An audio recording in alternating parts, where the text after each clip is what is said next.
لیکن اس کے ساتھ ساتھ دوسری جانب اگر دیکھا جائے تو بہت سارے بچے ایسے بھی ہوتے ہیں کہ اگر ان کو آپ ڈاکٹر بنانا چاہتے ہیں تو وہ اچھا کرکٹر بننا چاہتے ہیں.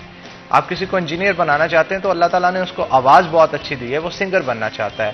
آپ کسی کو اکنامکس کے اندر پڑھانا چاہتے ہیں تو ہو سکتا ہے وہ پری میڈیکل کے اندر جا کے جو ہے وہ بہتر پرفارم کر سکتا ہے. پری میڈیکل والے بعض کا میتھمیٹکس کے اندر جو ہے وہ بہت اچھا فلرش کر سکتے ہیں. لیکن دیکھنا یہ ہوتا ہے کہ بچوں کو کون سے سبجیکٹس کے اندر زیادہ دلچسپی ہے, کس طرح سے وہ اپنے کیریئر کو, اپنے مستقبل کو آگے لے کے بڑھ سکتے ہیں. بہت سارے بچوں کو رائٹنگ کا علم و ادب سے بڑا شغف ہوتا ہے, بڑی محبت ہوتی ہے, لیکن ہم سمجھتے ہیں کہ ہمارے معاشرے کے اندر کامیاب ترین شخص صرف اور صرف وہی ہے جو کہ اچھی ڈگری حاصل کر کے ایک اچھی نوکری کر لیتا ہے. کیونکہ یہاں پہ روشن مستقبل صرف اس چیز کو سمجھا جاتا ہے جو بندہ 4 پیسے کما کے اپنے گھر کو سروائیو کر رہا ہو, اچھے طریقے سے چلا رہا ہو, نہ کہ اس چیز کو کہ جو وہ بننا چاہتا ہے اس چیز کے اندر کام کر کے پڑھ کے اپنا مقام جو ہے وہ بلند کر سکے. اور اس طرح سے بچوں کی پرفارمنس پہ بہت افیکٹ پڑتا ہے. جب آپ ایک کرکٹر کو پری میڈیکل کے اندر پڑھانا چاہیں گے تو آٹومیٹیکلی اس کا دل اگر پڑھائی میں نہیں لگ رہا, سپلیز آ رہی ہیں, سپلیز نہیں بھی آ رہی تو جو ذہن میں بنا لیا آپ نے کہ اس کے مارکس کم سے کم جو ہے وہ 95% آنے چاہیے یا 99% آنے چاہیے, وہ مارکس جب کم آتے ہیں تو پیرنٹس بھی ڈپریشن کا شکار ہوتے ہیں, بچے بھی ڈپریشن کا شکار ہو جاتے ہیں. اس صورتحال کو مینج کیسے کیا جائے, کس طرح سے ان کے مستقبل کو روشن کیا جائے, کس طرح سے ہم بچے کو ایک اعلیٰ تعلیم بھی دے سکتے ہیں اور روشن مستقبل بھی دے سکتے ہیں, اس حوالے سے آج ہم گفتگو کریں گے. ہمارے ساتھ جو آج کے گیسٹ ہیں ان کا تعارف جو میں آپ کے ساتھ کروا دیتا ہوں. ہمارے ساتھ پروفیسر غلام مرتضیٰ موجود ہیں جو کہ سپیریئر کالج شاہین کیمپس کے پرنسپل بھی ہیں اور اس کے ساتھ ساتھ ماہر تعلیم بھی ہیں. آپ کو ویلکم کرتے ہیں جی شو کے اندر. تو پروفیسر صاحب کیا کہیں گے آپ, ایک بہت اہم موضوع ہے اور اس پہ وقتاً فوقتاً ہم اپنے شوز کے اندر اس کے اوپر ڈسکشن بھی کرتے رہتے ہیں تاکہ پیرنٹس کو خاص طور پہ ایک اویئرنیس میسج دیا جائے. اس کے ساتھ ساتھ ٹیچرز کی کیا اس کے اندر اہمیت ہے, ٹیچرز کس طرح سے جج کر سکتے ہیں, بچوں کو کس طرح سے آگے روشن مستقبل کے لیے بتا سکتے ہیں کہ بیٹا اگر آپ یہ پڑھو گے تو اس میں بہتر ہوگے. کیونکہ بہت سارے یونیورسٹیز, کالجز, اسکولز کے اندر پیرنٹ ٹیچر میٹنگ کا بھی انعقاد کیا جاتا ہے. یونیورسٹیز کے اندر تو نہیں خیر, لیکن کالجز اور اسکول میں جیسے سینڈ اپس ایگزامز ہوتے ہیں اس میں بھی پیرنٹ ٹیچر میٹنگ ہوتی ہے. اس میں آپ والدین کو اس چیز کے حوالے سے گائیڈ بھی کر سکتے ہیں. کیا امپیکٹ آ رہا ہے, ہمارا معاشرہ کس طرف جا رہا ہے اور کس طرح سے بہتری لائی جا سکتی ہے. بسم اللہ الرحمن الرحیم. سب سے پہلے تو میں شکر گزار ہوں حنان بخاری صاحب آپ کا کہ آپ نے وقت عنایت کیا ہے اور ایک انتہائی خوبصورت موضوع کے اوپر ڈسکشن کے لیے آپ نے آج مجھے دعوت دی, اور میں شکریہ ادا کرتا ہوں آپ کا اور ان تمام والدین کا جو ہمیں اس وقت سن رہے ہیں. اور بہت ہی اہم ٹاپک اور بہت ہی اہم موضوع جس پر آپ نے گفتگو کا آغاز کیا ہے صبح میں, اور یہ بالکل آپ کی بات درست ہے کہ اس وقت جس سچویشن سے ہم گزر رہے ہیں اس کی صورتحال کچھ یوں ہے کہ اسٹوڈنٹس کچھ اور سوچ رہے ہوتے ہیں اور پیرنٹس جو ہیں وہ کچھ اور سوچ رہے ہوتے ہیں. پیرنٹس کی سوچ میں ایک ایکسپیرینس موجود ہوتا ہے, ایک تجربہ موجود ہوتا ہے, مگر ان کی لائف کے جو ایکسپیرینسز ہوتے ہیں وہ تھوڑے ڈیفرنٹ بھی ہو سکتے ہیں. بچے کی جو ہیبٹس ہیں یا بچے کی سوچ میں جو چیزیں ڈیولپ ہوئی ہیں وہ تھوڑی سی ڈیفرنٹ بھی ہو سکتی ہیں. ہمارے یہاں پرابلم سب سے بڑا یہی ہوتا ہے کہ جب ایک بچہ 10th کے ایگزام سے فارغ ہو جاتا ہے تو یقیناً وہ اس قابل نہیں ہے کہ وہ خود سے ڈیسیجن لے سکے. کیوں وہ اس قابل کیوں نہیں ہے؟ اس کی وجہ یہ ہے کہ 10th تک اور آفٹر 10th بھی ہماری ایجوکیشن میں اس طرح کا سسٹم موجود نہیں ہے جو بچے کو اس طرح سپورٹ کر سکے کہ وہ خود سے اپنی فیوچر کو سوچ سکے, اس کے بارے میں تھنکنگ کر سکے, وہ اپنے مستقبل کا فیصلہ کر سکے, وہ کچھ پلاننگ کرے اور اس کے بعد اس کے اوپر ایکشن لے. کیونکہ کسی بھی زندگی میں کامیابی کے لیے بنیادی شرط یہ ہے کہ first of all make a planning and take a action. لیکن ہم اپنے بچے کو شاید یہ اپرچونٹی دیتے ہی نہیں ہیں کہ وہ کسی اچھی پلاننگ سے گزرے اور اس کے بعد اس کے اوپر وہ اپنا ایکشن لے, تو اس کے بعد کامیاب زندگی یا اس کے سفر کا آغاز کرے. ہمارے ہاں موسٹلی اسٹوڈنٹس جو ہمارے پاس آتے ہیں ان کی ڈفرینٹ ورائٹیز ہوتی ہیں. اگر میں یہ بات کروں کہ ایک تو وہ بچہ ہوتا ہے جس کے اوپر پیرنٹس کی سوچ امپوز کر دی جاتی ہے. پیرنٹس کہتے ہیں یا ان کے گھر میں خاندان میں کوئی بڑا ہے وہ کہتا ہے, کوئی بڑا بھائی ہے, بہن ہے, یا ان کی فیملی کے اندر ان کے کزنز ہیں, کوئی ڈاکٹر بن گیا ہے, تو اس سے وہ اس قدر زیادہ جو ہے وہ بچہ اس کو دیکھ کر اپنی زندگی کے گول سیٹ کرنا شروع کر دیتا ہے کہ شاید میں بھی اسی طرح ڈاکٹر بن جاؤں گا. ٹھیک ہے, اتنا امپریس ہو جاتا ہے. اور یا پیرنٹس کہتے ہیں کہ دیکھیں فلاں ہمارے فیملی کا ممبر ہے, وہ بیٹی ہے, بیٹا ہے, وہ ڈاکٹر بن گئی ہے, یا اس نے پری انجینئرنگ کر لی ہے تو وہ آگے انجینئر بن جائے گا, یا سافٹ ویئر انجینئرنگ کر لی ہے تو آپ بھی یہی کرو گے. وہ اس کی کامیابی کے زندگی کی کامیابی اور اس کے تناسب کو دیکھتے ہیں تو اپنے بچے کے اوپر امپوز کرنا شروع کر دیتے ہیں. اور بالکل جب امپوز کی جاتی ہے کوئی چیز تو اس سے امپیکٹ جو آتا ہے فیوچر کے اندر وہ بہتر نہیں آتا. ہمیں ابھی جوائن کیا ہے ہمارے سینئر رپورٹر نے, جہانگیر اشرف صاحب نے. تو جہانگیر صاحب آپ کو ویلکم کرتے ہیں جی شو کے اندر. جہانگیر صاحب, بڑا اہم ٹاپک ہے اور اس پہ آپ بھی اکثر گفتگو کر چکے ہیں, لیکن اس گفتگو کا امپیکٹ کیا جا رہا ہے؟ آپ کیونکہ فیلڈ کے اندر بھی ہوتے ہیں, اسکول کالجز کے اندر وزٹ بھی آپ کا رہتا ہے, کو بہتری کی طرف رجحان ہو رہا ہے؟ اچھا حنان, بہتری آ رہی ہے. میں سمجھتا ہوں کہ آہستہ آہستہ پیرنٹس اس بات کو ایکنالج کرتے ہیں کہ جو ہمارے ساتھ ہوا وہ آگے بچوں کے ساتھ نہیں ہونا چاہیے. ہمارے ساتھ کیا ہوا کہ ہمیں زبردستی کہا جاتا ہے کہ آپ یہ کورس پڑھیں, یہ کریں. اسپیسیفکلی جو میٹرک اور انٹر کی بات ہو رہی ہے, تو میٹرک انٹر میں بچے کو ہمیشہ سے یہی کہا جاتا ہے کہ آپ سائنس پڑھیں. اور یہ ہماری سوسائٹی میں ایک المیہ ہے کہ شاید آرٹس پڑھنے والے نالائق ہوتے ہیں, اس لیے میٹرک میں ہر پیرنٹ کی خواہش یہ ہوتی ہے کہ میرا بچہ سائنس پڑھ جائے. حالانکہ ہو سکتا ہے کہ وہ بچہ اتنا سائنس میں گرو نہ کر سکے, اس کی کمپیٹنسی نہ ہو کہ وہ سائنس کو دیکھیں. وہ کہتے ہیں نا ہضم کرنا, تو ہر چیز آپ کو ہضم نہیں ہو سکتی. تو یہ لازم نہیں ہے کہ آپ کا بچہ سائنس ہضم کرنے والا ہو تو آپ اس کو زبردستی اگر وہ سائنس کھلائیں گے تو وہ اس کا پیٹ خراب ہوگا اور ان فیوچر وہ مسئلہ کرے گا نا, کیونکہ وہ کنٹینیو ڈائجسٹ نہیں کر پا رہا سائنس کو. وہ درد پھر ساری عمر رہتی ہے. ہاں, وہ ڈائجسٹ نہیں کر پا رہا. اس کو آپ کو ہمیشہ جیسے ڈاکٹر کچھ چیزیں منع کر دیتے ہیں نا کہ یہ آپ کو یہ ایشو ہے تو آپ یہ چیزیں نہ کھائیں, تو آپ بچے کو دیکھیں کہ کون سا سبجیکٹ اس کو وہ بڑی خوشی کھا لیتا ہے, اس کو ایکسیپٹ کر لیتا ہے, اس کو ڈائجسٹ کر لیتا ہے. مسئلہ یہ ہے کہ ہم اپنی خواہش کے مطابق بچے کو زبردستی سائنس پڑھانا چاہتے ہیں, زبردستی اس کو کسی بھی فیلڈ میں بھیجنا چاہتے ہیں. اس کا رزلٹ ہمیں پڑھے لکھے بے روزگاروں کی شکل میں سوسائٹی میں نظر آ رہا ہے کہ بچے کا خود اس میں وہ کمپیٹنسی نہیں ہے, اس کا نیچر نہیں ہے. اب نیچر کہتا ہے کہ 7 ڈفرینٹ طرح کے پرسنز ہیں, اس میں لازم نہیں کہ ہر بندہ ہی جاب والا ہو, لازم نہیں ہے کہ ہر بندہ انٹرپرینورر ہو, لازم نہیں ہے کہ ہر بندہ بزنس مین ہو. سوشل ورکر بھی ہر بندہ نہیں ہو سکتا, ہر بندے میں اتنی زیادہ ہمدردی کا ایلیمنٹ نہیں ہو سکتا جتنا سوشل ورکر میں کسی میں ہو سکتا ہے. تو آپ اپنے بچے کو تھوڑا سا جج کریں کہ وہ شروع سے میٹرک تک آتے آتے اس کی عادات کیسی ہیں. اگر تو وہ تنہائی میں رہنا پسند کرتا ہے تو پھر تو وہ لیب میں بیٹھ کے ورک کر سکے گا, سائنس کا لیب کا ورک کر سکے گا, اکیلا بیٹھ کے وہ مشینوں کے ساتھ بھی کھیل سکے گا. لیکن اگر آپ کا بچہ جو ہے وہ اکیلا بیٹھ نہیں رہا, اس کو سوشل لائف پسند ہے, تو آپ اس کو کیوں ایک قید کرتے ہیں کسی جگہ پہ جہاں پہ ارد گرد اس کے صرف مشینیں ہوں گی, اس کے صرف لیب ورک ہوگا, انسان نہیں ہوں گے. اب اپنے بچے کی نیچر کو تھوڑا سا جج کریں کہ وہ کیا چاہتا ہے, اس کے اکارڈنگلی اب بے شمار فیلڈز موجود ہیں. اب وہ ماضی کی طرح نہیں ہے کہ صرف 2-4 آپشن ہوتی تھیں, اس کے بعد بچہ کہتا تھا میں تو فارغ ہو گیا. اب 50 سے زیادہ ڈگری پروگرام تو ہمارا جی سی یونیورسٹی فیصل آباد آفر کر رہا ہے. ایف ایس سی کے بعد بچے کے پاس میں سمجھتا ہوں کہ 10 سے زیادہ آپشنز ہر بچے کے پاس ہوتی ہیں. اگر وہ سائنس پڑھ رہا ہے, اگر وہ بایو پڑھ رہا ہے, اگر وہ میتھ پڑھ رہا ہے, اگر وہ کمپیوٹر سائنس ہے, ایون آرٹس والوں کے لیے بے شمار آپشنز موجود ہیں, کامرس والوں کے لیے بے شمار اپرچونیٹیز موجود ہیں. لیکن ہم نے کیا کیا ہوتا ہے کہ میٹرک تک بچے کو بتایا ہی نہیں جاتا کہ آپ کے بیٹا فیوچر میں کون کون سی فیلڈز موجود ہیں. بچے کو گنی چنی 1-2 فیلڈز تک محدود رکھا جاتا ہے. اب دیکھیں جس بچے کو آپ نے آگے کچھ دکھایا ہی نہیں ہے, اب جیسے ٹریلر آ جاتا ہے نا مووی کا پہلے سے, تو اس میں آئیڈیا ہو جاتا ہے کہ اس کی سٹوری کس طرح کی ہے, یہ رومانٹک ہے, یہ ہارر ہے, اس میں وائلنس ہے نہیں ہے, کس طرح کی مووی ہے.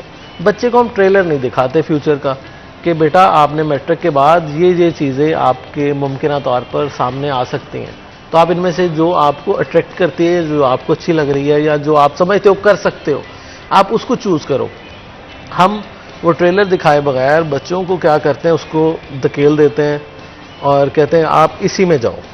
جب اس طرح سے ہوتا ہے کہ کمپیٹنسی آپ کی کچھ اور ہے اور آپ کو لگا کسی اور کام میں دیا ہے, تو وہ کیا ہوتا ہے at a result failure, at a result مایوسی بچے کے اندر, ڈپریشن, اور ایٹ دا اینڈ قصوروار کون ہے جی؟ بچہ, کہ اس نے اچھا پرفارم نہیں کیا, اس نے اچھا رزلٹ نہیں دیا, اس کی سپلیاں کیوں آ گئی, اور ایٹ دا اینڈ ایون آپ کا انسٹیٹیوشن بھی قصوروار ٹھہرایا جاتا ہے کہ آپ نے بچے کو کامیاب کیوں نہیں کروایا یا پڑھایا کیوں نہیں. اب ٹیچر پڑھا رہا ہے, ایک کلاس میں سے 40 بچے فار ایگزامپل, اس میں سے 30 تو بہت اچھا کر رہے ہیں, 10 بچے جو نہیں کر پا رہے یا سپلیاں لے کے آگے, اس کا لازم نہیں ہے کہ ٹیچر ہی ذمہ دار ہو یا ادارہ ہی ذمہ دار ہو, وہ پیرنٹ بھی ذمہ دار ہو سکتے ہیں جنہوں نے زبردستی اس کو ارریلیونٹ سبجیکٹ میں بٹھا دیا.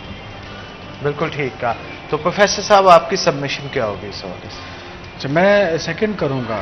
بہت زبردست باتیں کی ہیں جہانگیر صاحب نے. میں یہ سمجھتا ہوں کہ جہاں ایک انٹرسٹ ہوتا ہے نا پیرنٹس کا کہ ہمارا بچہ جو ہے وہ پری میڈیکل میں جائے یا پری انجینئرنگ میں جائے یا ICS کر لے یا ICOM کر لے, وہاں ہم بچے کے اندر بھی 2 ٹائپس دیکھتے ہیں.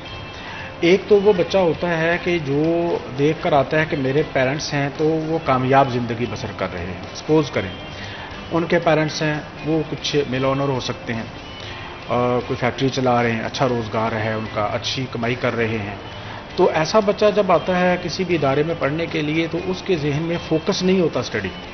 وہ سمجھتا ہے کہ مجھے سمپلی ایک ڈگری چاہیے ہوتی ہے اور بس مجھے آنا ہے اور 2 سال مجھے یہاں پر بتانے ہیں اور ایک ڈگری کلیکٹ کرنی ہے. وہ تھوڑے سے نمبروں سے بھی ہو سکتی ہے اور مجھے پڑھنے کی بہت زیادہ ضرورت نہیں ہے. وہ بچہ خود بھی جو ہے وہ اسٹڈی کے موڈ میں نہیں ہے اور اس انوائرمنٹ میں نہیں آنا چاہتا. ایون دین کہ وہ ساتھ والے اپنے جتنے بھی اس کے فرینڈس ہیں ان کو بھی ان کا انوائرمنٹ بھی خراب کر دیتا ہے. ان بچوں کا بھی کہ جن بچوں کے والدین بہت زیادہ اچھی کمائی نہیں کر سکتے, وہ جاب ہولڈر ہو سکتے ہیں, وہ محنت مزدوری کرنے والے انسان ہو سکتے ہیں, ان کا تعلق لیبر طبقے سے ہو سکتا ہے. لہٰذا ایسا ہوتا ہے. ایک تو یہ طبقہ ہے. دوسرا طبقہ وہ ہوتا ہے اسٹوڈنٹس کا جو فوکسڈ ہوتے ہیں. چونکہ اسٹڈی کے اندر حنان صاحب سب سے پہلی اور بنیادی چیز فوکس ہے. اگر آپ کا فوکس چینج ہو جاتا ہے تو آپ کی اسٹڈی اسی وقت جو ہے وہ متاثر ہونا شروع ہو جاتی ہے. اسی لیے ہم اپنے بچوں کو سب سے پہلے اور بنیادی چیز سکھاتے ہیں کہ اگر آپ کو اسٹڈیز میں کامیاب ہونا ہے اور کامیاب انسان بننا ہے اور آپ نے ایک اچھے نمبروں کے ساتھ اپنے ڈگری کو ایوارڈ جو ہے وہ حاصل کرنا ہے تو بنیادی شرط یہ ہوگی کہ اپنا کم از کم انوائرمنٹ جو ہے وہ گڈ کریں. تو گڈ انوائرمنٹ ہوگا, سائلنس ہوگی اس کے اندر, کیونکہ اگر آپ کو ڈسٹریکٹ کرنے والی چیزیں موجود ہیں. ایون ہم اپنے اسٹوڈنٹس کو یہ بتایا کرتے ہیں کہ یار جب آپ نے پڑھنا ہوتا ہے تو اس وقت سب سے پہلا کام تو آپ یہ کریں کہ اپنے موبائل فون کو ٹرن آف کریں, ایون وائی فائی اس کو ٹرن آف کریں. کوئی ایسی چیز جو ڈسٹریکٹ کر رہی ہو آپ کو انوائرمنٹ کے اندر اس کو دور کر لیں, اور اس کے بعد آپ کے اسٹڈیز کے اوپر آپ کے فوکس ہونا چاہیے. اچھا کیا ہے, اسٹوڈنٹس نے پڑھنا شروع کر دیا. اب یہ وہ بچہ ہے جو فوکسڈ ہے, وہ چاہتا ہے کہ زندگی کے اندر کچھ نہ کچھ حاصل کرے, لیکن پھر بھی وہ کامیابی حاصل نہیں کر پا رہا. اس کی پہلی لاجک تو بیان کی ہے جہانگیر صاحب نے کہ اس کی وجہ یہ ہو سکتی ہے کہ اس کے پیرنٹس نے اس کے اوپر امپوز کر دی ہے ڈگری اور وہ چاہتا ہی نہیں, اس کا انٹرسٹ ہی نہیں. اور دوسری وجہ یہ ہے کہ وہ بچہ خود ڈسٹریکٹ بڑا ہے, اس کے ذہن میں چیزیں بہت زیادہ سکیٹرڈ ہیں. یعنی وہ سیم ٹائم میں موبائل فون یوز کرنا چاہتا ہے, وہ سیم ٹائم میں نیٹ یوز کرنا چاہتا ہے, وہ سیم ٹائم میں اس کی نظر ٹی وی کے اوپر بھی پڑی ہوئی ہے, سیم ٹائم میں اس کے ہاتھ میں بک بھی ہے. وہ کبھی بھی کامیاب نہیں ہو سکتا. تو جب تک آپ اپنے انوائرمنٹ کو کول نہیں کریں گے, اسٹڈی کے مطابق نہیں بنائیں گے, اس وقت تک آپ اچھی اسٹڈی کو نہیں کر سکتے. اس کے لیے میں ایک چیز بنیادی طور پر اپنے بچوں کو ضرور سکھاتا ہوں اور آپ کی وساطت سے اپنے اسٹوڈنٹس تک پہنچانا چاہتا ہوں. بعض بچے وہ ہوتے ہیں جو اسٹڈی پہ اس طرح فوکس کرتے ہیں کہ ان کا ایک ہی مقصد ہوتا ہے کہ اسپیڈ آف لرننگ, بس رٹا لگائیں, جتنی سپیڈ بڑھا سکتے ہیں اتنی سپیڈ بڑھا لیں. آج ہم نے 10 صفحے یاد کر لی ہیں, آج ہم نے 12 کرنے ہیں. تو میں ان کو یہ ہمیشہ سمجھاتا ہوں کہ سپیڈ آف لرننگ میٹر نہیں کرتی. میٹر یہ کرتا ہے کہ آپ نے صحیح طریقے سے جو معلومات گین کی ہیں وہ اپنی میموری کے اندر صحیح طریقے سے محفوظ کیسے کر سکتے ہیں, اس کا طریقہ کار کیا ہونا چاہیے. آپ اگر سپیڈ آف لرننگ بڑھاتے جائیں گے وہ چیزیں پچھلی آپ کو بھولتی چلی جائیں گی, تو آپ کامیابی کی طرف نہیں جائیں. اور ایسی سینکڑوں ایگزامپلز آپ کو اپنی لائف میں ملیں گی.